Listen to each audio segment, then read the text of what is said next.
Okay, welcome everybody. Can you hear me at the back? I don't think we have microphones to this room. Sound okay? Okay, welcome and thank you so much for joining this panel, Understanding the Impacts of Triple Shocks, Climate Change, Conflict and Displacement. It's great to see so many of you here in the room with us, and we have even more people joining in online, so it's a pretty packed audience.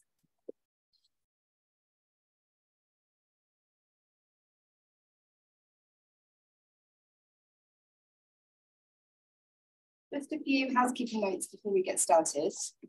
Firstly, for those of you listening online, there are closed captions, and you can access those by clicking at the button on the bottom of your screen. And also just a reminder that this event is being recorded, and you will be able to access the video at the event webpage and also on ODI's podcast channel in a few days' time. So my name is Caitlin Sturridge, and I'm a Senior Research Fellow at the Humanitarian Policy Group, which is one of a number of teams at ODI. I'm responsible for HBG's work on displacement, our research on displacement, and I'm also going to be the chair for today's panel. I'm delighted to introduce our other panelists in the room. We have, first of all, Beza Tesfaye.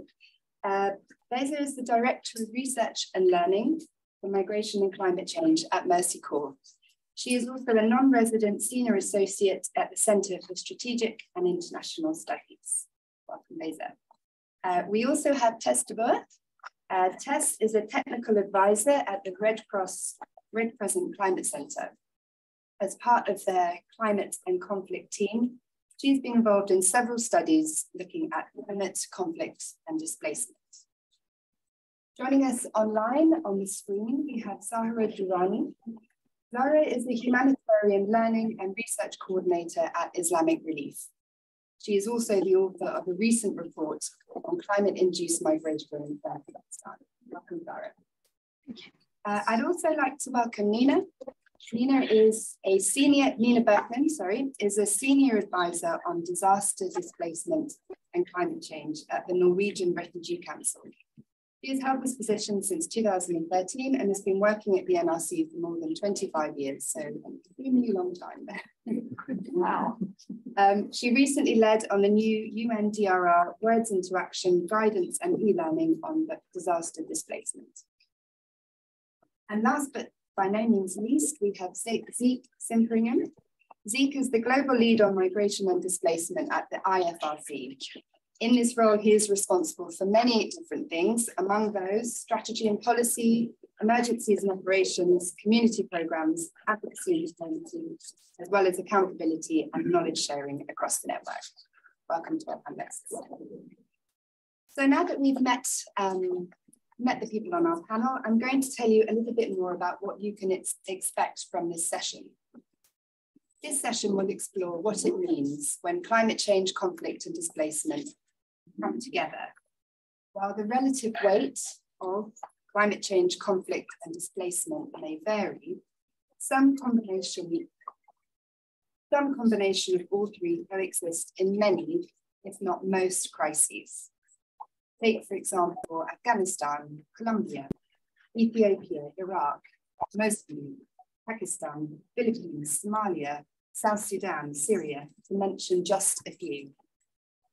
So we know that climate change, conflict, and displacement are overlapping in many contexts, but our approach to addressing them is often siloed and disjointed. This can be seen across policy, practice, and academia. We still struggle to understand what it means for affected communities when all three come together at the same time and in the same place. Through this panel, we hope to explore how different organisations are dealing with the triple shock of climate change, conflict and displacement. Drawing on their work and experiences, our panellists will discuss a range of relevant topics, including migration as adaptation, anticipatory action, gendered impacts, and policy coherence. So before handing over to our panelists, I wanted to just tell you briefly about some of the work that we've been doing at HBG. The last year and a half, we have been conducting research on the lived experience of climate change, conflict, and displacement. what it means for communities, both displaced and hosting, who live through and experience firsthand these compounding pressures. We conducted research in Afghanistan and Mozambique, as well as an in-depth literature review. And we also have published a series of think pieces, working papers, and blogs on this topic. Our research has culminated in a policy brief that we published just a couple of days ago. So due to the time constraints, I won't go into all the findings now, and I'd encourage you to look for them online. I know my colleague Nosheen has just posted in the chat the landing page where you can access most of those reports, but you can also find them online. But while I don't have much time to go into the details, I would like to tell you briefly about one key reflection that emerged from our research about agency and resilience, and is quite relevant to some of the topics that our panelists will be talking about today. When climate change, conflict, and displacement overlap, the strategies that people undertake for themselves can be key to their survival and well-being. And this is especially the case in places where assistance is limited and where displacement has become protracted. Our research found widespread examples of agency and resilience amongst the displaced communities that we interviewed. For example, many people were rebuilding their lives and diversifying their livelihoods in proactive and creative ways, employing some mix often of farming, fishing, business, trading, and labour. Others were adapting their daily life and practice to meet the challenges of a changing climate. Some were insulating their homes, digging ditches, and finding ways to conserve precious resources. Others were engaging in ongoing migration and mobility and displacement, and this was often a key strategy for coping. In particular, migration and mobility that involves circular, back and forth seasonal movements between places of origin and places of destination. Agency and resilience are clearly important, and they should be recognised and built into policy and practice. For example, by supporting communities to rebuild their lives and livelihoods. Among other things, this can be done by combining humanitarian relief with anticipatory action as well as longer-term development assistance, as we know well. But just because agency and resilience are important, this doesn't mean that they should be romanticised either. Celebratory narratives downplay the risks and inequalities involved in coping and adapting under pressure. Celebratory narratives can also be used to justify a shift in responsibility away from the state and onto individuals, or a decrease in assistance on the basis that people are now able to sustain themselves. A balanced, pragmatic, and realistic response is needed that reflects these varied circumstances and capacities. So with that in mind, I'm now going to ask each of our panelists to make a short 4 or 5 minute intervention on the topic of climate change, conflict, and displacement. And after that, we'll open up to the Q&A from the audience here in the room with us, but also online. So I'll start with you, Tess, if that's okay. Tess, the Climate Centre has conducted research into climate disasters and conflict in Mozambique, Honduras, Sudan, and Burundi. Can you tell us about some of the key learnings from that research and also how context-specific those findings were? Were there any trends or recommendations that were generalizable across all of those different contexts? Yeah, thank you for your question. So, hi everyone, I'm with the Red Cross and Climate Centre. We're a technical reference centre to the Red Cross and also Partners Beyond. And I'll draw on a couple of studies we did in Mozambique and Honduras specifically, looking at compound events and root causes of disasters as well in these contexts, funded by the World Bank. We concluded them last year. In Mozambique, we looked at the events around Cyclone Kenneth and Idai in 2019. And in Honduras, we looked at the tropical storms Ida and Iota that hit the country in a span of 2 weeks in 2020. And both were major disasters, where we looked at how these hydrometeorological hazards compounded and also were influenced by the underlying vulnerabilities already. I have to be very brief, so I'll summarize it into 3 findings and 2 general takeaways that we can generalize from these studies as well.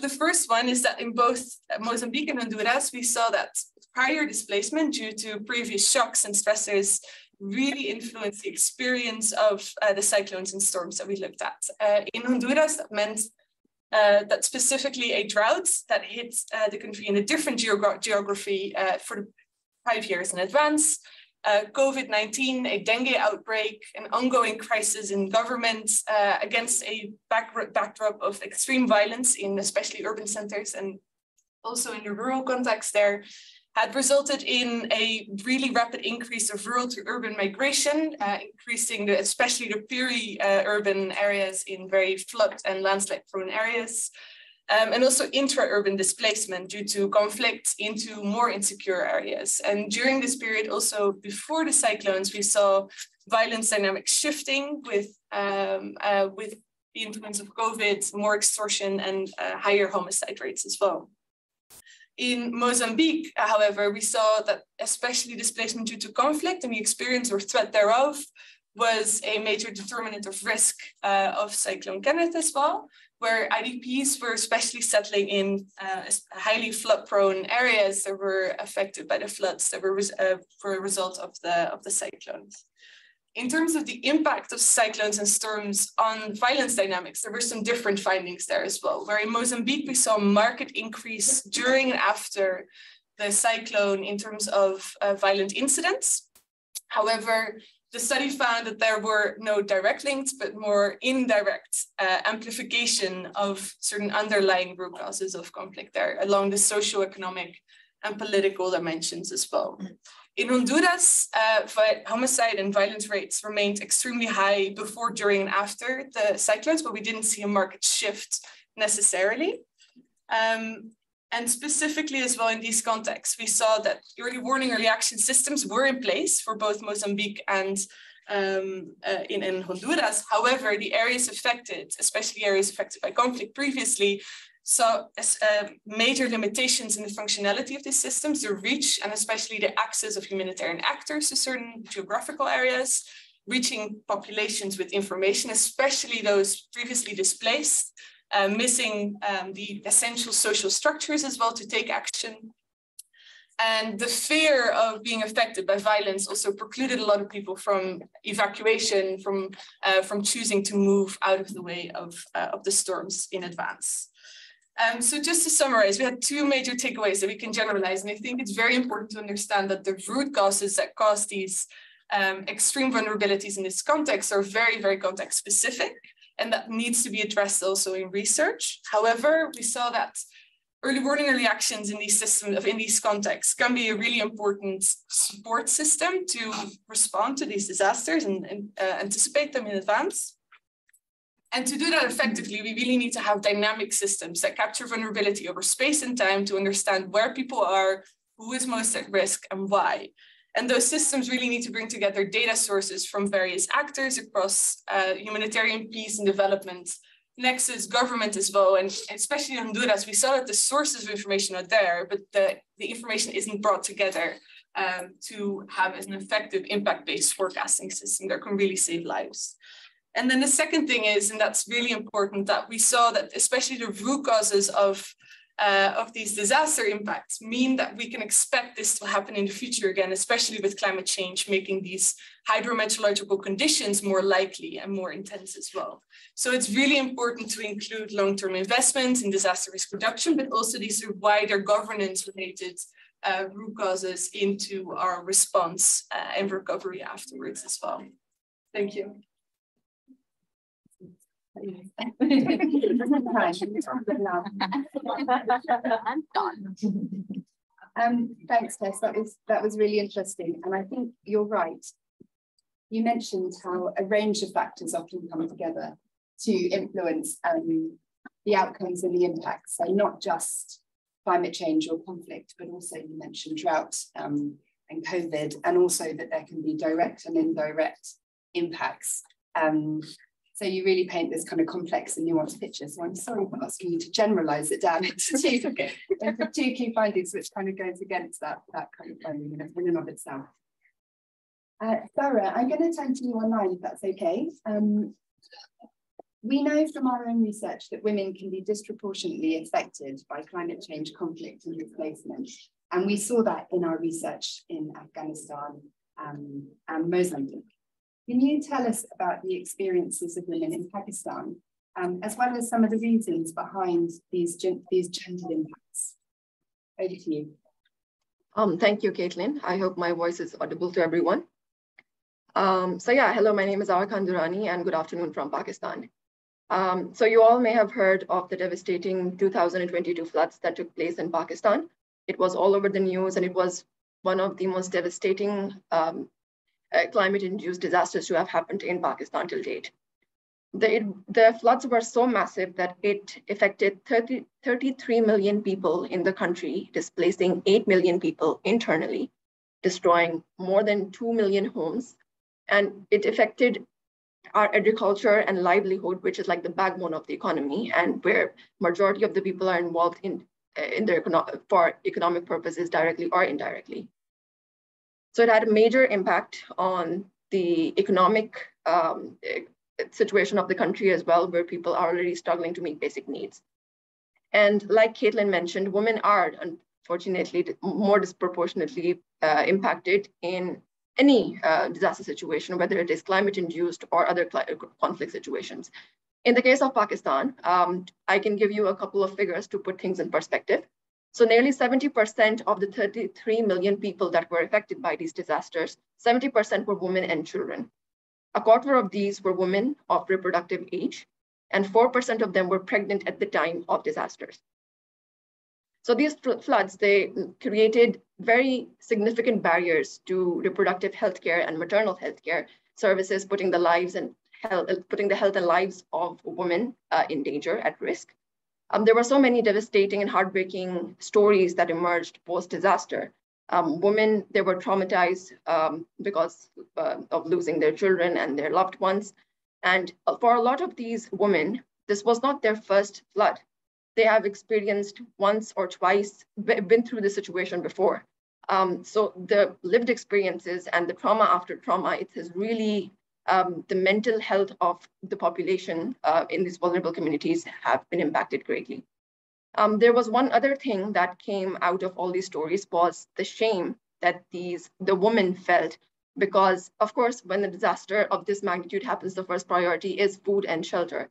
But because women were not being provided with the basic hygiene products, so a lot of women talked about how they felt so much shame because they weren't given access to separate toilets or menstrual products. And even now, when the majority of the disaster-affected population is returning back to their homes, women particularly will have to deal with so much more after they return to their homes. Not only will they be responsible for the additional burden of taking care of people who have been, the elderly people, their own family members who now have to work extra hard to make income. They also have to take care of the people who have been disabled in their families. And in Pakistan, women play a very critical role in agriculture and livestock rendering. So on top of the household responsibilities, the additional household responsibilities that they have gone back to their homes, they also have to bring in income. And right now, agriculture and livestock has been badly damaged. And one more thing that we all fear is that gender-based violence and early child marriages is something that's going to increase as an aftermath of these disasters. Like we saw in COVID as well, a lot of research was coming out from all over the world that because of being isolated from the world, women were experiencing more gender-based violence. And now because the situation is so dire, there is an economic crisis in the country, we fear that the frustration is going to be translated into gender-based violence. And child marriages is also something that's happening. People don't talk about it enough, but climate change has a very direct impact with child marriages. When there is loss of agriculture, when there is water insecurity in the country, when people cannot even meet their basic needs, they resort to basically selling their daughters for settling a debt or for money to buy medicine. So that's something that's going to increase. And this flood was not a one-off thing. Disasters like these have been happening. This was of really great magnitude, but disasters like floods and droughts have been happening in Pakistan for over decades now. The same regions, Sindh and Balochistan, that experienced 8 times more rainfall than usual. Only a year ago, these are the same regions that experienced severe droughts. So severe droughts, flooding, severe snowfall, these climate-induced disasters are not only increasing in frequency, but also in intensity as well. In 2019, me and my team, research team, we went to speak to women in the coastal region of the country, which is severely affected by climate change. Sea level is rising and people are migrating away from their homes further and further away. And talking to these women was very important because they're basically isolated. They're not allowed to leave their homes. But speaking to them gave us a little bit of perspective of what's happening to them. So these women, they told us how they lived in this region, Kharochan, which if you see from the coast, it looks like an island. It's very hard to imagine that they used to live in that place because it's so isolated from the rest of the coast. So these women, they talked to us about how the men of the family, they had to migrate. They made a planned migration because there was a sea intrusion damaged their agriculture and they were killing their livestock and there was no drinking water. So the men of the community, they migrated first, but then they left the woman in charge for taking care of everything. So additional responsibility for the woman. But then a cyclone Yannim in 2007 took place, and then the women, they were alone and they were forced to migrate and join the men. And right now they're settled some 35 kilometers away from where they used to be. And the condition that they are living in is totally miserable. And the women, even though they had their own cultural customs, they were living, isolated from the rest of the world. But it's different to be surrounded by people who know your way of life. But now when they're moved away and their community have been separated, they're living here and there, they're not together anymore. The women, they've been isolated further because now they're living in a really small land, and they live in houses made of wood, like very breakable houses, which can get damaged if there is another disaster. And they're very isolated in this small area. So when we asked them what were the challenges that they faced, they said there is no fresh water for their children. The women and men, they had tumors all over their body. The children had like really round stomachs because they were drinking salt water. They were consuming salt water. And the women, there were a lot of safeguarding concerns because the women said, after using up all the money, they don't have the money for medical expenses or for even buying a toilet. So they had to go like long distances to go for toilet. And they're always feared of, safeguarding concerns. And again, because they have all these medical issues, they don't have the money to go and get themselves checked. So we talked about all these stories in our research report on climate-induced migration in Pakistan, where we not only talked about the coastal communities, we also talked about the regions in Balochistan who year after year experience extreme droughts. And people talked about how there once agriculture-rich lands and communities have now become ruins. So cultural norms, gender roles and inequalities, it's worsened by poverty and illiteracy, which makes life of everyone, but particularly women, worse. But climate change kind of magnifies all of these issues. So all of these, and because Pakistan is one of the most vulnerable countries to the impacts of climate change, this has been happening for a very long time, like I mentioned, and we expect this to happen even more floods, more droughts. So issues like these, the impact that it has, disproportionate impact that it has on women, that's also going to multiply. So there's so much to unpack, but I'll stop there. Thank you, Sarah. Thank you for painting that very personal picture of the experiences in Pakistan. And it's great that you were able to bring out some of those stories in your report. And it definitely resonated with some of the stories that we were hearing from Afghanistan, particularly, it's not just the impact of the climate change or the conflict or the displacement on women, it's also the ongoing impacts in terms of some of those extreme coping strategies that they are forced to undertake as a result of the changes in their circumstances. So thank you very much for that. Beza, I'm going to turn to you next. So a key finding from some of our own research is that migration can be a really important strategy for adapting to climate change, conflict and displacement. That said, the celebratory narratives of migration as adaptation can be problematic, especially when they gloss over the inequalities and the diverging outcomes of migration.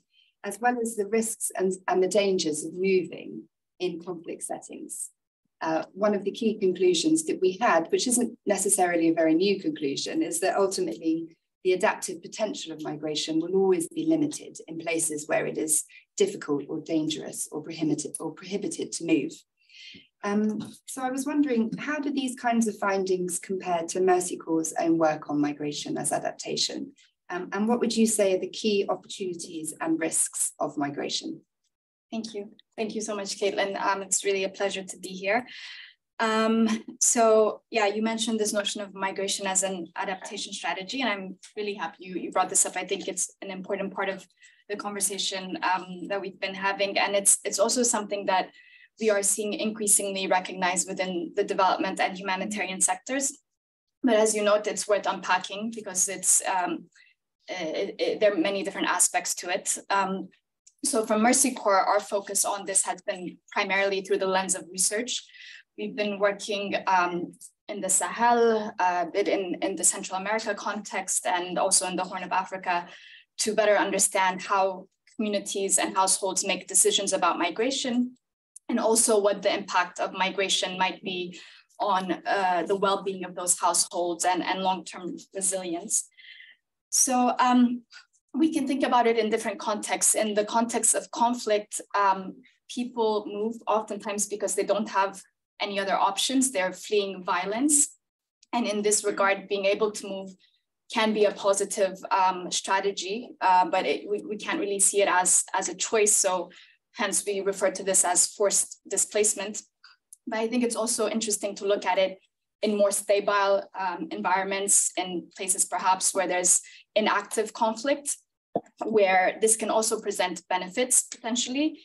And the reason why, when migration is a choice, why it can be beneficial is because it often gives people opportunities to diversify their livelihoods and to diversify the sources of their income. So we often see people migrating many times from rural areas to urban areas. And this is because, in urban areas or in other places, they can access different types of labor or income generating activities. And then they tend to send money back home or resources back home through remittances. So there's this sort of relationship between communities when migration occurs. And it can be very beneficial for communities that are largely reliant on resource-dependent livelihoods like agriculture and pastoralism, the fact that there are these additional resources and opportunities that people can attain through migration. But as you mentioned, there are also risks involved with migrating, which is very important to recognize. When we've talked to migrants, they often mention it's difficult to integrate in destinations that they move to. They can also face challenges actually finding work and opportunities. Many times they end up in the informal sector. So that there are lots of challenges. We've also heard about instances of xenophobia and violence against migrants, even when they move to neighboring countries or places that are culturally similar. So this is also a big challenge. And it's also important to recognize some of the challenges that the people who remain behind also face. And as we've kind of talked about, oftentimes there's a gender dynamic to this. In many instances, it's the men who migrate and the women who stay behind with children and older members of the household. And this can create additional burden on women if they have to take on additional responsibilities within the household. In some instances, they can also become more exposed to violence and insecurity when families are divided or separated in this regard. So there are a lot of challenges. And I just want to, in the 2 minutes I have left, just maybe summarize some of the key themes that we see emerging from the research that we've been doing that have implications for how we approach this in our work. My first point is that migration can be a positive or a negative adaptation strategy. It really comes down to how people migrate. And the key factor, as you said, Caitlin, is the factor of agency. When people can proactively migrate, when they have a longer time horizon to plan their migration, then it can be effective, it can be successful. It also depends on the policies and the sort of the services that are in place to support people that are migrating. So through policies, we can create opportunities and mitigate some of the risks that are associated. So there's scope to expand and improve things like access to housing, healthcare, and options for livelihoods for migrants. The third point is that conflict obstructs people's ability to move, and that limits their adaptation options. So at Mercy Corps, we often think of peace building and addressing conflict as critical to adaptation, especially within conflict-affected countries. And then the last point is that even as we recognize the needs of people who are migrating, people on the move, it's very important to also not forget or neglect those individuals who remain behind or who are unable to move, because oftentimes they're more vulnerable to the impacts of disasters, and they're also more exposed to things like conflict. So it's important to balance these priorities between supporting people who are mobile, but also continuing to support those that are immobile. So, thank you, Beza. I agree with what you said at the beginning, where it's becoming increasingly recognized that migration can be a strategy for adapting. Although I do also feel that that recognition of migration as adaptation is kind of in contrast to some of the anti-immigration rhetoric that we hear in kind of policy and to some extent in practice. And I also feel kind of based on that it's often a certain kind of migration that's increasingly accepted, or migration amongst certain kinds of communities. So often a migration that is kind of temporary or circular, not necessarily a kind of a longer distance international migration that's accepted as a possible strategy for adaptation, even if that is a route to adaptation as well. It kind of, I guess it kind of comes into shock with the politics of the situation of migration as well. So there's a lot of different dynamics going on in that. Okay, Zeke, I'm going to turn to you next, if that's all right. And I want to talk to you about anticipatory action, which is an area that you've been doing some work in. Acting early is critical if we are to reduce the humanitarian impacts of displacement. And there is now growing momentum around anticipatory action. In other words, humanitarian action that takes place before a disaster strikes. From your work, can you tell us what anticipatory action looks like in practice, and why it is such an important part of the humanitarian response? Thank you very much, Caitlin. I feel like I'm somehow oddly orientated in this room between you and the people on the screen and the audience. So the bridge. I think most people are on the screen, so I might try and switch. Thank you for the invitation to be here, and thank you for the important question. I know I'm a little bit limited on time, but I'd like to make, or to really re-emphasize two more general points about the links between climate, conflict, and displacement before really zooming in on the specific issue of how anticipatory action plays, and as you said, an important role. The first is the links between these macro level trends are really quite complex. They are multifaceted. And so what does that mean? That means, as the colleagues have said, although we know that millions of people will be affected, already affected by these trends, this will look very different in different regions, in different countries, and even within countries alone. We see a range of different impacts. We see slow onset sea level rise in small island developing states. We see the events of mega storms and mega floods. We see land degradation and livelihood loss. These contexts, although they are all under this macro umbrella of climate, conflict, and displacement, are all very, very different. The impacts on communities will also be very different. In some cases, people will travel short distances and return soon afterwards to evacuation centers or to the homes of family or relatives or friends, or to IDP camps where these exist or are being established. And as you mentioned, in other contexts, people will move in a more circular manner or a more permanent manner to urban centers, and in some cases across borders. These are all very, very different contexts, and when we're designing and implementing humanitarian responses, we need to, as Tess rightly said, really look at it in a context-specific manner. The second point is beyond that complexity and that multifacetedness, we need to take an integrated approach to addressing this issue. What does an integrated approach mean? It's something that we hear a lot. It means that there is no single answer. There is no single humanitarian response that will solve these complex issues and complex dynamics. That means we need to invest in and better understand impact and risk, including through community-led assessments. We need to enhance our disaster risk reduction interventions that I hope Nina will mention, link these with our climate change adaptation interventions, and then our humanitarian response, our recovery, our support for longer term and durable solutions, and all underpinned by an effective legal and policy framework, as the colleagues have mentioned. So it is within this context of complexity and this need for an integrated holistic response that we see a very specific and, as you said, Caitlin, important role for anticipatory action. And for us as the IFRC and with our partners, particularly in the context of climate and related displacement, we see a particularly important role for forecast-based action.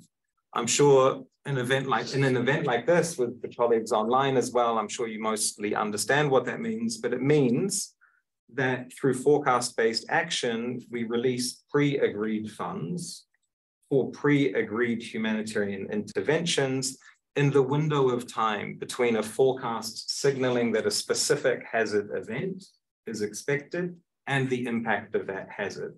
And when we look at climate-related displacement in particular, this is a critical window to be supporting humanitarian interventions. Also, the reason we have particularly looked at forecast-based action connected to climate displacement is because the vast majority of climate displacement at the moment is happening in connection to weather-related events. Not only, but the vast, vast majority of data that we have at the moment shows it as weather-related events, which are to an extent seasonal and to an extent forecastable compared to other kind of hazards and other drivers of displacement. So we, I would say recently, but not last month, recently-ish, released an issue brief that looks specifically at the links between forecast-based action and displacement. And the issue brief, which you can read in your own time, highlights that forecast-based action is already taking a number of, already supporting a number of interventions. And this is quite important, that either directly or indirectly address the needs of communities affected by climate-related displacement. Some of the examples we looked at are forecast-based action initiatives that strengthen housing and critical infrastructure before a hazard hits, interventions that help reinforce and protect livelihoods before a hazard hits. We looked at particular interventions in Mozambique and the Philippines. And these had the impact of either protecting people to be able to stay in their homes when these hazard events hit, so that if it was their choice and if it was safe, they were able to be protected against the event of displacement. Or if they did choose to evacuate or flee or be displaced, they had a faster return home where the infrastructure was protected. In our language, a prompter, durable solution for those communities. We also saw a number of forecast-based action initiatives that supported, I guess, what we would call more early response, facilitating the evacuation of particularly at-risk communities in Bangladesh before storms and floods. And also, as Zara was highlighting, the start of interventions that are really looking at a safer and more dignified displacement for those people. Often quite basic, around lighting, around separate areas in evacuation centers, around ensuring food, water, trained first aid volunteers are pre-positioned and in place. But I think, connecting to Zara's comments, an important way of looking at how can we already start to design protection-orientated interventions, even when we're looking at anticipatory actions. There are other examples as well in the issue brief of both protecting against displacement, prompt to durable solutions, and safer and more dignified displacement. Just to end, if I can have one more minute, Caitlin, we can see that there are a number of initiatives that are already, as I said, directly or indirectly supporting communities, but there is more that we need to do. And so there are a number of areas that we're particularly looking at. The first is making sure that forecast-based action and other anticipatory action initiatives are truly connected to this broader and integrated response and approach. That means that anticipatory action is really connected to broader disaster risk reduction and adaptation and resilience initiatives, emphasizing that these initiatives alone, these anticipatory actions alone, are never going to be enough to address the needs of affected communities. The second point, and I'm sure Nina will bring this up as well, is that when we're designing and analyzing the context and the kind of actions that are most suitable for a particular community, if there is an absence of data and knowledge on displacement, it does not mean that there is no risk of displacement. This might be because displacement is not looked at through the broader disaster risk management framework.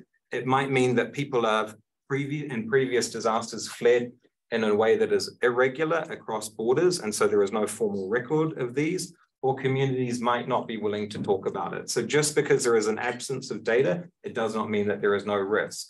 And connected to that, and to a point that all of the colleagues have made, in all of our work around forecast-based action, from the analysis to the design, to the implementation, the evaluation, to the learning, we need to have a stronger focus on engaging and understanding the experiences of people, both who have been affected by displacement, but also those who have been left behind in previous disaster and hazard response, and including particularly those most marginalized communities who would not traditionally have a voice. I will leave it there. Thank you.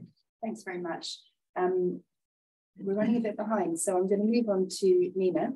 But just to say, echoing what you said about no single answer, an integrated and context-specific approach, that's definitely something that we're hearing from across the panelists. So it's good to just reinforce that message as well. Nina, I'm going to turn to you now. My question for you is around silos.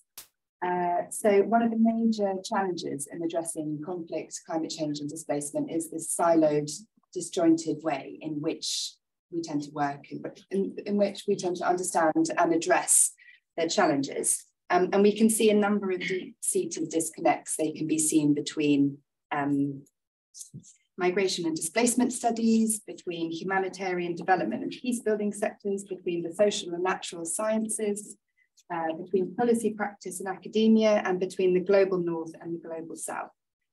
How can we work together better across these different sectors, disciplines and geographies? It's a huge question, so I won't expect you to give an answer. But could you also maybe talk to the kind of major barriers and opportunities that you see in preventing us from doing so? Thank you. Thank you, Caitlin, and again, congratulations on the report you launched last week. Thank you. And thank you for everyone participating. I will not respond to all that in 4 minutes, but I'll try to start a little bit on this silo approach and then end up talking about how we on work on disaster displacement have been trying to do something slightly different than the traditional way of working. So I'm not a philosopher, I'm a geographer as background, but if you look at the silos, I think we very often say, well, we have a siloed approach, that's why we don't get to do what we really want to do. I think really, how do we start to come out of those silos and start to work differently? And this is not new, this is old.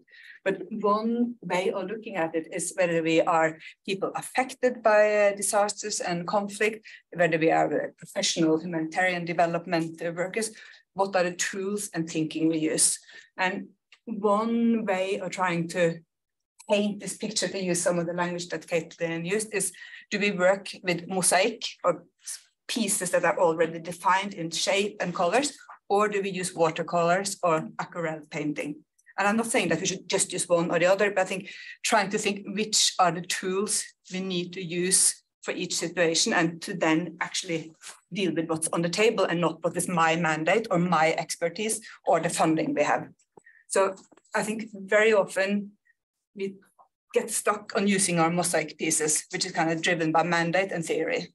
And we too rarely use our watercolors where yes, we have our set of colors, but we can blend them and we can mix them with others and just keep talking in pictorial language. Again, who's actually in the end holding that brush or using those colors. So I think this is very much where we need to start to, despite being professionalized a lot, both in development and humanitarian sector over the decades, how do we also really look at what are the needs of people, as Seek and others say? So kind of starting from the reality and then try to build up. So using this as the background, this is where I then wanted to share a little bit what we've done around disaster displacement, because I think is a good example of trying to not only stick with mosaics, trying to use the watercolors, but also have different people, actors holding the brush at different times. So disaster displacement, what is it? Simplified, it's when people run away from disasters, which is very impacted by climate change, as Seek said. We know that roughly 90% are linked to climate change, but we also know, we don't need to think far back to earthquakes, it also are geophysical and other not climate related issues. So coming from the Norwegian Refugee Council, we have been working with the platform of disaster displacement for many years on this. I think, how do we as one organization bring our displacement expertise or protection expertise into this? But that's just one of the colors we need to put in that picture. So with disaster displacement, I think part of why we've been able to work slightly better across silos than, for example, in conflict displacement, is that it was one organization, one UN organization that held the mandate on this. So we had to kind of search, how do we do it? And 10 years back, there were different ways of approaching it, and it still is. And simplified, if you want to split it up, you can talk about people trying to say, we need to come up with a good convention that cover the rights of people displaced by climate change, disasters, environmental degradation, etc. And then another alternative, how do we try to integrate it in what's already going on? And it's the later that the platform on disaster displacement, and also many of us have been working. That doesn't mean that the other one is not useful too, but this kind of, which road do you take? And this platform on disaster displacement, that's a process that is a stated process, but they very early or really from the beginning made sure to integrate civil society, researchers, NGOs. What has not been integrated well enough and still needs to be done more is actually integrating people at risk and displaced, which we're all struggling with all the time. It's easy to talk about, but how do we really do it? But at least you kind of stepped out of this typical ways that maybe we as NGOs support the UN, etc. But states took the lead, and it was also a combination of states, of both those who sit with the money and those who are most affected coming together. So I think that also kind of made the dynamics and the discussion slightly different than a lot of other initiatives.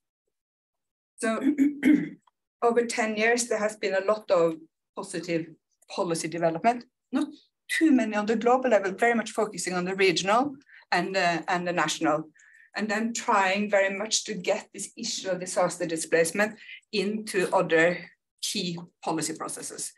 Climate change negotiations, the Sendai framework and DRR, into the global compacts on migration and refugees, into the urban agenda, into development, etc. So again, trying to get everyone else to pick up this issue.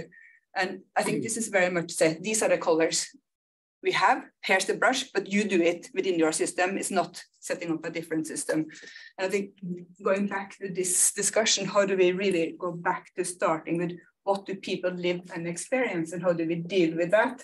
And in this very political context of climate change, conflict and displacement, what is actually people's lived experience and not my mandate, my expertise, etc. So I'll stop there because time is running too fast, and I have not responded to everything Seek thought I would cover. It's true. But I hope we can have some good discussion and then come back to some of these issues. Thank you. Thanks, Lynn. I found myself nodding along to pretty much everything you were saying. And I really like your framing of mosaics and watercolour, and I might steal that in when I next talk about silos. Okay, so building on those introductions, those brilliant introductions, thank you so much. We will turn to the Q&A session now. If you're in the room with us, please just raise your hands, and we don't have a mic. I think the mics are inbuilt into the ceiling, so you can just go ahead and give us your question. But when you do so, can you start by introducing yourself, saying who you are and the organisation that you are affiliated to, and also say whether your question is for a particular panellist or for the panel in general. The same for everyone who is online with us. Please do share your thoughts and reflections in the chat. And if you have a question, you can post it in the Q&A box and we will read it out for you. So, yeah, I can see one hand up there. Do you want to go ahead first? Yes. Hello, thank you very much. Andrea Flores from Save the Children. Great presentation. Thank you all. My question is for Lisa over the College of Mercy Corps. I very much like what you explained about the different experiences of migration, like more positive or negative ones, depending on, well, a series of external aspects, especially. But I found it very interesting, the part of conflict prevention and peace building. Could you expand a bit more on peace building to improve adaptation? I think that was what you mentioned. Maybe if you can just explain a bit more like the connection among them, between them, and some practical examples or good practices, I don't know, a couple of examples that would allow us to see it more closely. I think it's quite an innovative approach. Thank you very much. Beza, before you answer that, I'll get a few more questions and then we can, yes, the ladies. Yeah. Hi, my name is Lucy Earle. I'm from IIED, that's the International Institute for Environment and Development in London. My question was also, firstly, for the speaker from Mercy Corps, apologies, I didn't catch your name. Beza, great. But perhaps could be answered more broadly. You were talking about the potential policies that can support migration as adaptation.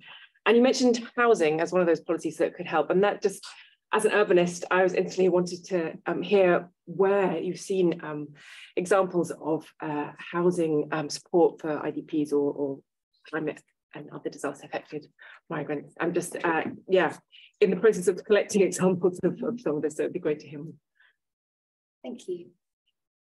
Do you want to go next? Yeah, thank you, Matthias Amling from WHH, Welthungerhilfe. Thank you for a great panel, and I was particularly happy that you really stressed the importance of anticipatory action, which I feel is one of the tools that is still underused. And yes, it needs to be connected to all the others, DRR, CCA, and so on, but it is underused. And then, like Nina, I think, said, starting from the reality, and Zach said something like engaging and understanding experience of people. I think that's so amazingly crucial. And therefore, my question would be a bit to like all the good research, to Zara, Kathleen, Tessa.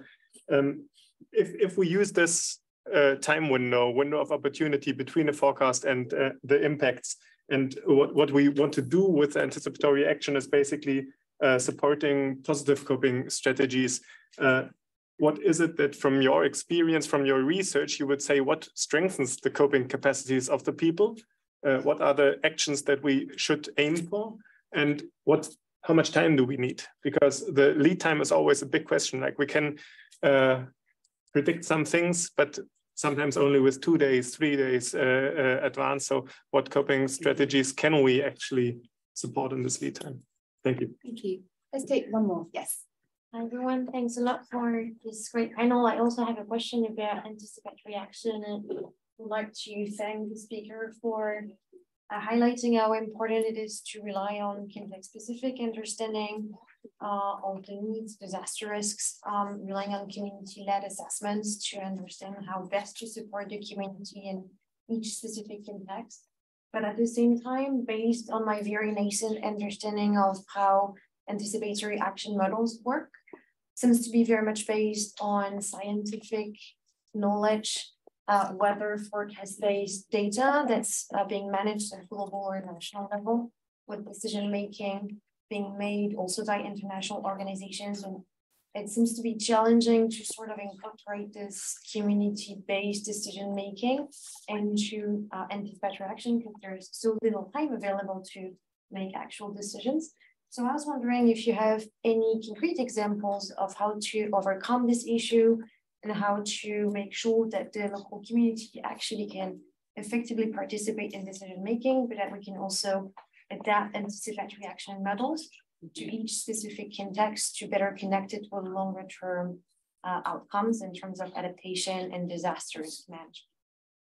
Great question, thank you.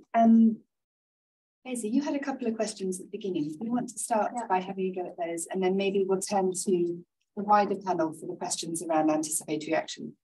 Yeah, okay. So the question around conflict prevention or peace building as part of adaptation, I think the idea comes from the fact that conflict really undermines people's ability to adapt, because it can have all sorts of negative implications, right? It can disrupt livelihoods, it can undermine development, it can weaken governance. So all of the things that we think about when we think about adaptation are disrupted by conflict, and also mobility, which was my main point.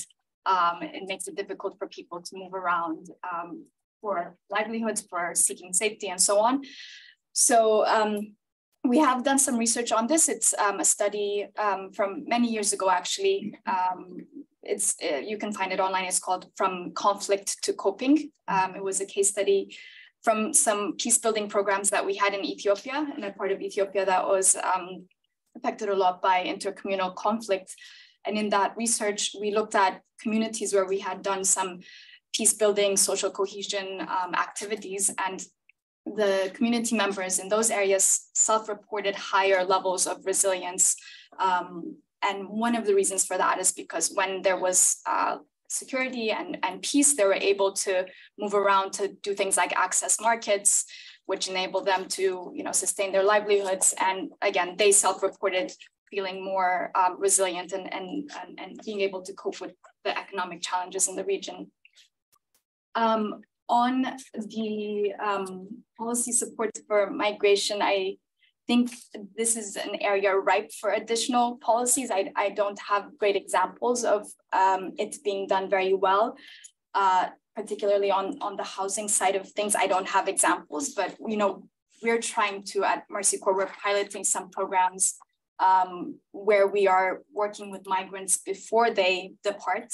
And this is in the context of the Sahel. Primarily, we're working with migrants that are going from rural to urban areas within their own countries or within other countries in the region, and helping them to think about how they could reach out through their social networks or through other institutions to identify places before they arrive. And oftentimes there are informal networks like diaspora groups, or just people's friends and families that can support them if they have some time to really think about and plan their journeys before they embark on it. So it's not really a policy, but it's ways in which we can continue to support people identify housing and other opportunities before they leave.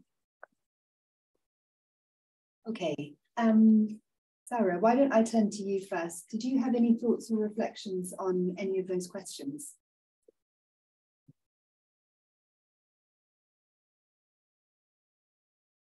No, I'm just, I agree with what the panelists are saying. We were talking about migration being used as an adaptation strategy. So I thought it was very interesting that you said that you work with migrant communities before they make the decision to migrate. I've noted this down. And for us, the concept of climate migration, within the with the academic institutes and with the government is very new. The reason why we did our research was to basically highlight that this is also happening, because migration patterns have been taking place for as long as we can remember. People have been migrating for economic opportunities. They've been making circular and seasonal migrations for as long as we can remember. But it was very important to try to sit with government officials, try to sit with academic institutes and community and tell them that this aspect of it is also something that's happening, and it's going to increase manifold in the coming years. We talked about this in 2019. We shared our report with the global community at COP26, and we shared the findings of it with different provincial governments and academic institutions to let them know that this is something that's happening and they need to divert their attention toward this as well. Only 2 short years after we presented this research, we have had this massive flooding in the country that has displaced a lot of the communities. They are the same people who have made migrations before. A lot of them are the same communities that are deciding that they have to move. But when we spoke to the communities, the people who have actually migrated, they're not happy with their living conditions. And all of them, they kept saying, majority of them kept saying that they want to return to their home, but there is no home anymore. It's submerged underwater. So when we talk about climate as an adaptation strategy, we also need to talk about how this choice is very hard for communities, especially indigenous communities and people who value their cultural and religious traditions a lot more. People are talking about how we want to return to the place where our ancestors are buried because the water is washing over their graves. We want to go back to a place where we can freely talk to our communities, get out of our homes. So when we talk about adaptation strategy, we also need to talk about how we need to restore ecosystems when we're having the same conversation. Because for a lot of communities, I'm talking about my own country and people who I've spoken to, they want to return to their home, but there is no home. So just wanted to add that bit. I think it's a very interesting conversation that the panelists are having, and I'm just taking more notes and getting enlightened myself. Thank you. Great, thank you. Okay, so we had a couple of questions around anticipatory action. I wonder if Tess, Nina and Zeke want to come back to those. There were 2 questions around that in the room. Over to you guys. Yeah, I can come back first on that. So I work also as a co-lead for the Anticipatory Action Working Group on Conflict as well in the Anticipation Hub. And I think the question around what can we do, especially in IDP refugee camp settings, is a big question that's emerging at the moment. And also, how do you, what can you feasibly do in FCV contexts, depending on the intensity of conflict, on pre-existing, sort of the context-specific elements of that. And just to come back to your question, Matthias, and also to pick up on the other comment there, of course, the time window for anticipatory action is typically limited. And we, of course, typically already do most of the work in advance in terms of deciding what can be feasibly done, how we will do it, with whom, and why. And I think a very important component of that is that we're trying to shift towards impact-based, working on based on impacts, and not just based on the scientific models of this is the rainfall protected for this area, but really looking at, so what can we really expect in this affected area based on the existing vulnerabilities, exposure data that we have, but also the engagements we have with the communities and previous events and just the experience in the humanitarian sector beforehand as well. And based on those, that understanding of impacts, and see with the community and with the actors in place, what can you feasibly achieve within the days that you have in terms of warning, and what can we also do in terms of long-term risk reduction and investment also in the wider system. So I think that integrated approach that you mentioned, and I think Zeke also touched on the community-based risk assessments as well, which are a really, really important cornerstone of any intervention, I think. What is tricky is when situations change very dynamically, for example, in more higher intensity conflict contexts. So there we do typically have to rely on different data sources, and your actions might be a bit more limited. So I think a scenario-based approach, or at least a very conflict and context-sensitive approach, is really important there to understand what is feasible. And just as a final point, I think validating your ideas and your decision-making with communities is super crucial there. I would just refer back to some of the resources from the working group on IDP camps that was published last year. And yeah, there's more resources on that as well on the hub as well. Thanks.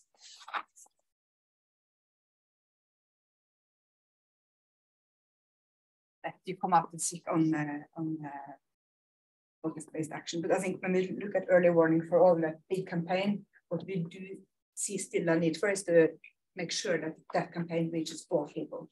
And we have seen very often that people displaced are left out because they're not registered in the location. So how do you then also make sure that people that are displaced, but also those who might get stuck or choose to stay behind, also get the early warning messages? The other thing I also wanted to look at in this is how do we make sure, as I said, that it reaches all, but also as Bess talked about, when we looked at people fleeing, running from disasters and impact of climate change, it is very often the same patterns of movement as previous migration or previous displacement. So also how do we take that into consideration when we do prepare and we plan? So again, not just looking at what's happening here and then, but the bigger context. I will not say a lot about, but I think what you asked Lucy about housing rights is super interesting. And one of the things we are trying to do now, NRC, but together with Global Protection Clusters, AUR, Area Responsibility on Housing, Land and Property, is to see how can we take all the experience and knowledge about looking at housing, land and property rights in conflict situations and use in disaster situations, because we think there's a lot that can be replicated and used. So there is a lot of knowledge and guidance from conflict, but how can that be also used in a wider climate and disaster situation? Thank you. Actually, the colleague who asked the question about the timeline, I don't think introduced yourself. Louise Steller from Impact Initiatives and Reach. Okay, it's a great question. I mean, Tess answered a lot of it, but you're right that often there's this short window, but actually that kind of comes up against a little bit of, I think, attention in the anticipatory action space, especially for us, that to get an agreement to have funding and actions in that window, that process is actually really long.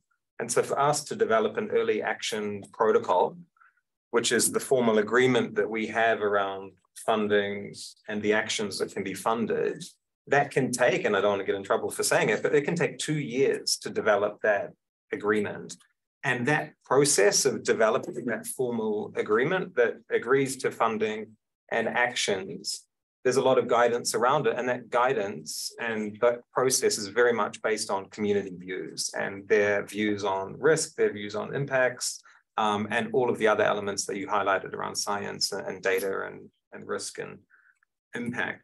So that's one element. Another element is, even though you have that long lead-in time, up to 2 years, no, I'm going to trouble saying that, to develop this agreement, it often ends up being quite specific or quite rigid, depending on your perspective. And so it's often about one very specific hazard and not a multi-hazard approach. I keep looking at Tessa to see when they start getting in trouble. And the other side is it's for specific actions. And because those actions are specific and have to be agreed to in advance, they're often quite a simple initiative, I would say. And I think to Matthias's comment, when we look at positive coping strategies, often the kind of initiatives we're funding are some of the things I said, which is like food, water, evacuation, lighting, quite basic initiatives. So I think we all need to push ourselves to say, although we're quite rigid and specific and the initiatives have to be quite focused because they have to apply in any one of these given contexts when the forecast is reached, how do we be a little bit more kind of pushing the envelope in terms of not just our side and community side, but donor appetite, international community appetite to fund different kinds of initiatives.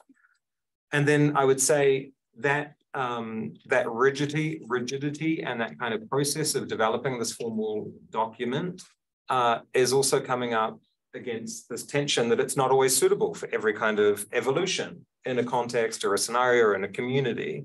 And so we're now looking at more, in fact, we use the language, simplified ways of doing anticipatory action. So we now have a, surprise, surprise, simplified early action protocol, a simplified EAP, but you have a reduced budget, you have a reduced timeline on how long that is applicable within a community. And we're looking at other tools as well when it's more, that window is imminent, we know it's there, but we haven't gone through this EAP process. We haven't even gone through the simplified EA process.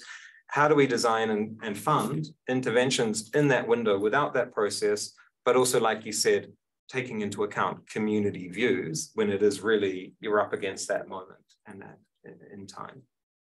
Brilliant. Thank you very much. Let's take some more questions from the audience. Yes, the lady at the front. Thank you very much. My name is Elham Yusufian. I work for the International Disability Alliance, which is the global network of organizations of persons with disabilities. So I have a question / comment. In the research that was conducted, I think 2 research have been mentioned.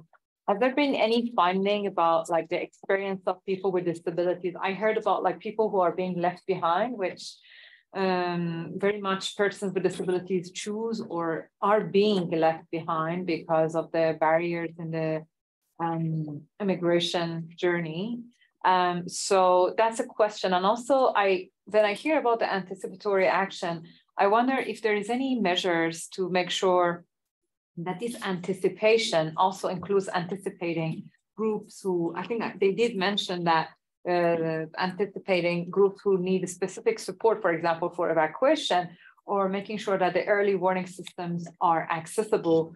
For example, for someone who is deaf, if the early warning system is a way that has some visual aspect, or for someone who is blind, if the early warning system has some sort of audio impact, or the way that they can access the information. For people who have intellectual disabilities, the way which the information is provided in easy to understand format, so on and so forth. So I was just very carefully listening. I didn't hear anything. I heard a couple of references to older persons. So I just want to draw the attention of everybody on this panel and in the room to make sure that the work is disability inclusive. Otherwise, we're going to leave. World Health Organization just said, they already said that 15% of the world population have some kind of disability. Now this year, they increased this to 16%. So otherwise, the work are not going to be inclusive and accessible for 16% of the population. Thank you. Thank you. That's a great question. And actually, I had a list of backup questions if questions weren't coming from the audience, which isn't the case today, so that's fine. One of those was around overlooked groups who we tend to overlook. So thank you very much for raising that. Yes, would you like to ask a question? Yes, good afternoon. My name is Marie Diop. I work for UNICEF. Perhaps the question and comment is for the colleague from IFRC. So 2 points. I was wondering about the engagement with governments around anticipatory action and how it helps sometimes building the capacities, having tools to monitor changes, and how you're working with the planning part of the government. And the other point is about when you say that it takes about two years to come up to an agreement, how do you engage with different partners, the UN, the NGOs, the community, as much as it's community-based, that there are different layers in the preparedness and response. So I'm also interested by that. Thank you. Thank you. I've got 2 questions online, which I can read out as well.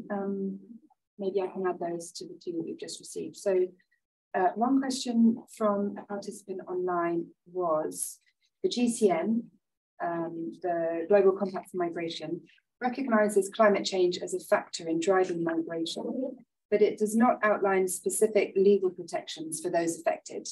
What is most urgent in order to protect climate migrants? Is a revision of the 1951 Convention needed? And then the second question, it was long, so I slightly shortened it, and is around, so how can we combine the localization agenda with dealing with complex shocks?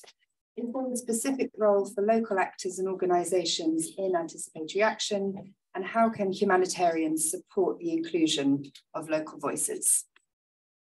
Zeke, why don't you go first, because you had a couple of specific questions. And then if you want to also draw on the other questions, that's fine. Yeah, sure. Brilliant questions, quite a lot there. Where do I start? For us, the question about disability, I think, is really crucial. And thank you for asking it and reminding us. Something I often think about is we often look at different kind of profiles of communities or individuals, either through a risk or a vulnerability lens, but we tend to use what I call the comma syndrome, which is disability, comma, other risk groups, comma, without a specific analysis. I think also connecting to Nina's point, maybe I'm too much in my own silo where I haven't done that specific analysis. That said, within the Red Cross, we have colleagues who are working specifically on that issue. Maybe I can provoke myself to be more connected to their work. But if there is some specific information and analysis that they have done, I'd be happy to share that with you on that question of disability. And both, like you said, in terms of any response and making sure that the response is inclusive, but also information about risks and to all forms of differences and disabilities. The question about engagement with governments is a really good one. Of course, it's critical to have government support, government engagement. Often, coming back to Nina's question, Nina's comment about silos is a question of which part of the government, and often it's different parts of the government at the national level that need to be engaged, whether it's on the science and meteorological side or the disaster risk management side. Or otherwise. I think one aspect of that to highlight is there's also a need to engage at the local government level. And that actually can throw up different kinds of challenges for us. It's a critical part of the question, but definitely that there needs to be that not only horizontal engagement across government, but also vertical engagement with government and the importance and complexities that brings up. The other question was about engagement with partners. I think that's something that the entire global anticipatory action field is promoting. We have a number of global initiatives where partners working in the space are coming together. We definitely try and promote that, of course, at the local level and the national level as well. Again, trying to avoid silos, trying to avoid duplication, but I think it's an ongoing effort that weeks like this and the ongoing work that we have is there to emphasize. Nina will probably want to talk about the 1951 convention. I probably don't have any specific comments on that one, Nina. I'll let you take that one. Just to say maybe one, and I'll link this maybe to the localization comment as well. A particular partner that we were working with in a southern coastal region of Bangladesh was really concerned about this issue of climate refugees. And a lot of people like me or like Nina would say there are no such thing as climate refugees for the most part. They don't fit into this 1951 convention that was agreed after World War II. And even in 1967, when it was expanded, there was still no agreement. We didn't even know about climate impacts there now. And there is a whole story about that. How do we include people affected by climate who are crossing borders in these protection frameworks, which is important because, as you said, if we only look through migration frameworks, these are voluntary commitments of governments, and it's going to be based on the interests of government and not necessarily the protection needs of communities. So it's a relevant question. But just to say, when I said that to this local group working in coastal Bangladesh, they said, nice answer, Zeke, but we still think we are climate refugees. And so there's a legal answer, which Nina will give you, but I think there's also a kind of positioning advocacy answer that's important, because you can say communities affected by climate-related disaster, blah, blah, blah, blah, blah, blah, or you can just say climate refugees. And I think we all took notice when Obama said climate refugees. He has legal advisors. He knows there's no such thing, but in terms of two words that you can say that really bring attention to this issue, I think there is an advocacy side there as well. Nina, over to you. Yeah. 1951. I will try to respond to that, but first I actually want to go to the terminology, because I think this is also linked to those silos, because we can easily dig ourselves down in discussing, is this the right term, and that the right term, blah, blah, blah, blah. And of course, certain terms have definitions in legal frameworks, in agreed conventions, etc. But I think we need to kind of find out, where do we have this terminology as us as specialists working on an issue, and what is kind of the common understanding. But then you also have differences between different languages, because what we call displacement migration in English, which for most of us is not our native English speakers, is slightly different in the different languages we speak. And then it's also differently understood in different regions and cultures. So it's not as simplified, but if I understood correctly, in the Americas, migration means everyone moving between countries, whether it's displacement, refugees, or voluntary migration. And displacement means inside in the country in Spanish, the way it's used in that region. And then we start, but you can't call it that because that's not it. As I think, first of all, if we shall work across silos on this issue of conflict, climate change, and displacement, we need to be willing to call the baby many names. And no name is better or nicer than the others. We need to use a name that works where we are. And very often it's climate refugees. in Germany, klimaflyktinge, and it's been there since the early 90s. But I think that shouldn't stop us from also trying to be correct where does it fit legally. And that's where I will make a very strong response to the one online saying, is it time to revise the 1951 Convention? The 1951 Convention is the Convention on Refugees and Refugee Protection. And I would say, no, no, no. And the reason for that is that the 1951 Convention, one of the key issues in that is persecution. When we talk about disasters and climate change, it's not about persecution. It's a lot of other elements enforced, but it's not about persecution. Then, from a very kind of pragmatic political position, we should not touch that convention. That convention is not good enough as it is. We see how many challenges it is for those who flee persecution to actually get the protection they need. And I think any of us who try to talk about this with people who make decisions, if we start to reopen that, it will take decades to come up with a new one. And I'm convinced that what the international community, what the member states could agree on would be even weaker than what we have today.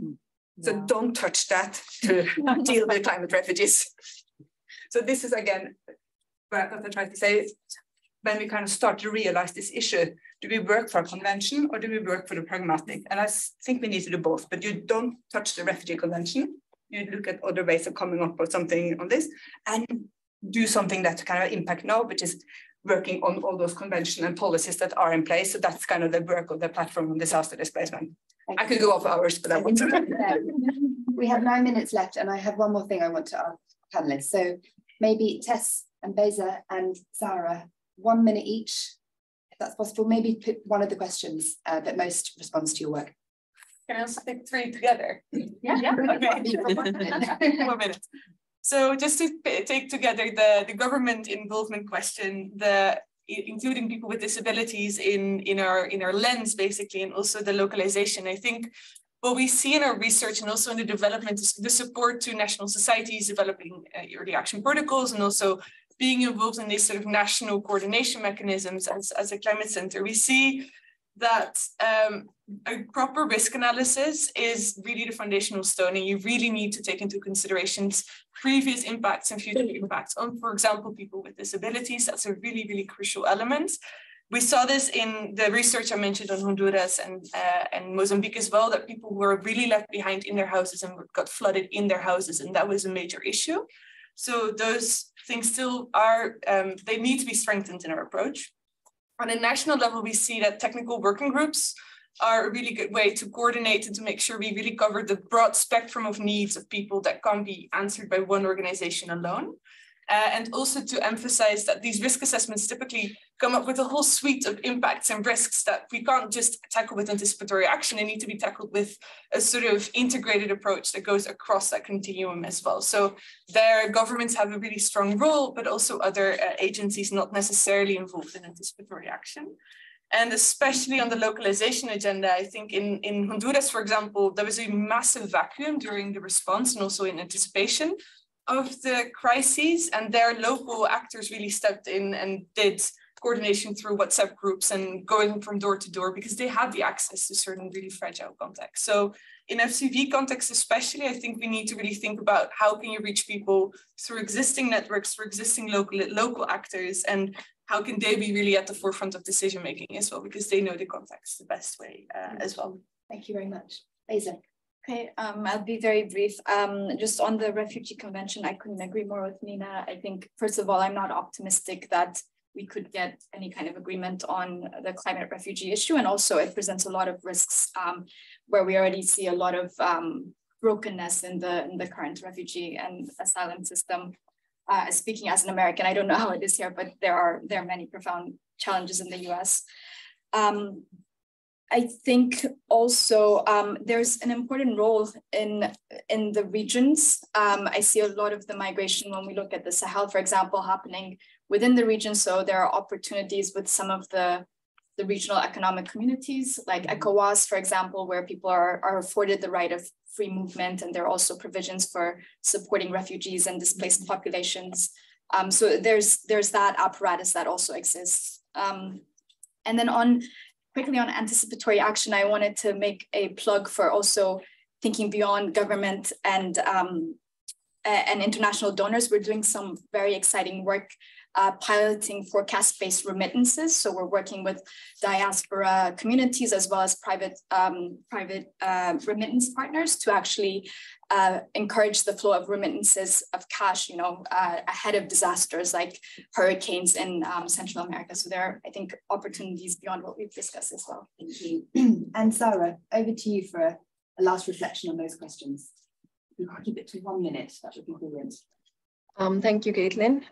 Yeah, I'm also just going to add a very small point on the convention. I think we have spent way too much time discussing what people are experiencing, if they fall into the climate refugee definition or climate migration definition. I think we need to move beyond defining where they fall and actually do something for these people, because when we talk about anticipating disasters, we need to anticipate that this is going to happen, and this is going to happen in many folds. We see it happening in the form of recurring disasters, and we actually miss the disasters that are slow onset. Floods, because they happen very quickly, you can see the impact that people are moving, people are being displaced. But another aspect, the slow onset disasters, you cannot see, you do not see the small impacts that they are happening in the communities and every day. So I think we need to anticipate that climate migration, whatever you call it, is happening. It's affecting people. It's making the lives of people miserable. And we need to work together to formulate a climate migration if we must, but we need to work together and propose a framework for social protection and to ensure equal economic opportunities for climate migrants. Thank you. Right, we have a couple of minutes left, and I just wanted to for kind of practical purposes, go back to the panelists and ask them so based on building on what we've discussed so far, what key recommendation would you make to aid actors supporting communities affected by climate change, conflict and displacement? Just one sentence, one quick idea. You don't need to give us tons of context or background. We'll just it's just nice to kind of have some practical recommendations for people in the room. So Zeke, why don't we start with you? One practical recommendation in general. Yes. Okay. I would say to make sure that community voices are at the center of everything and anything we do. Yeah. I will continue that. And not just have policies and technical briefs, but put this into simulation exercises concretely with everyone who's living in that area involved. So in that way we see, does it really work? And people start to learn about rights and what is in the documents that people across use. Not just look at the weather and the climate signals, but also really dig into the root causes of these vulnerabilities as well. I was going to say exactly that. I think a focus on vulnerabilities because people are impacted by many different factors, climate, conflict. But if we address the root causes of vulnerabilities, I think we'll have a better chance at supporting long-term resilience. Thank you. And Sarah, one last recommendation from you. Climate justice above anything else. We need to, the loss and damage fund was a historic step. Now let's start to actually put money into that fund. Thank you. Thanks very much. Okay, so thank you very much to our panelists for those fascinating final words and reflections. This sadly draws our session to a close, and it looks like we might just about finish on time, which is good because I think we get cut off online at the dot. It's been an extremely rich and engaging and dynamic discussion, and we've managed to cover so much in such a short space of time. A lot on anticipatory action, localization, migration as adaptation, legal conventions, definitions, gendered impacts, overlooked groups, you name it, we've tried to put it into this session. So thank you everyone for joining us in person and online. Thank you to our brilliant panelists who have been so forthcoming with their unique experiences. And if you have any last questions, please feel free to find us here in the room or in the corridors. And if you're joining us online, then look us up online and send us an email. And we can see you the next time. Thank you very much.